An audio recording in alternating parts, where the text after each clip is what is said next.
अगर चाय की प्याली के साथ गर्मा गर्म पकोड़े मौजूद हों तो क्या ही कहने। पकोड़े भी ऐसे जो मुनफरिद अंदाज में बनाए गए हों। बिस्मिल्लाहिर्रहमानिर्रहीम। अस्सलाम वालेकुम नाजरीन, आज हम आपसे नहायत मुनफरिद और मज़ेदार वेजिटेबल पकोड़ा की रेसिपी शेयर कर रहे हैं जिसका जायका आप कभी नहीं भूलेंगे। चलिए वेजिटेबल पकोड़ा बनाना शुरू करते हैं। वेजिटेबल पकोड़ा बनाने के लिए हम बारीक लंबी कटी शिमला मिर्च, गाजर, आलू, बंद गोभी, हरी प्याज, हरा धनिया और पुदीना एक एक कप के हिसाब से बाउल में डाल देंगे।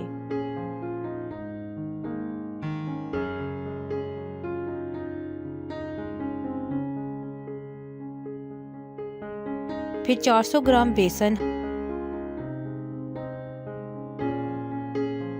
हस्बे जायका नमक, सुर्ख मिर्च पाउडर और चिली फ्लेक्स, पिसा गरम मसाला 1 टीस्पून, 1 टीस्पून साबुत खुश्क धनिया, चावल का आटा 2 टेबलस्पून, पिसा हुआ अनार दाना और खुश्क धनिया, साथ ही मीठा सोडा 1 चुटकी।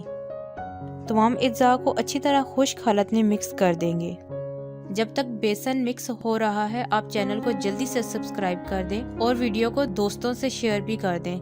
मिक्स करने के बाद थोड़ा थोड़ा करके पानी ऐड करेंगे। पानी ऐड करते हुए ये बात भी जहन में रहे कि सब्जी भी अपना पानी छोड़ती है, लिहाजा पानी की मिकदार कम रखें।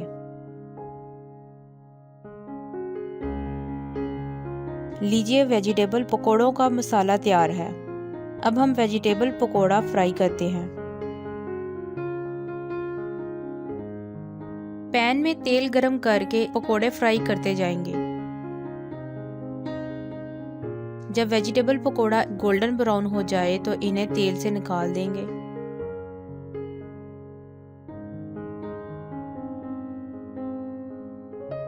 लीजिए गर्मा गर्म वेजिटेबल पकोड़ा तैयार है। इसे चाय के साथ मज़े से खाएं और अपने ख्यालात से हमें आगाह करें। मज़ीद मज़ेदार रेसिपीज़ के लिए हमारे चैनल से जुड़े रहिए। एक और मज़ेदार रेसिपी के साथ फिर हाजिर होंगे। अल्लाह हाफिज़।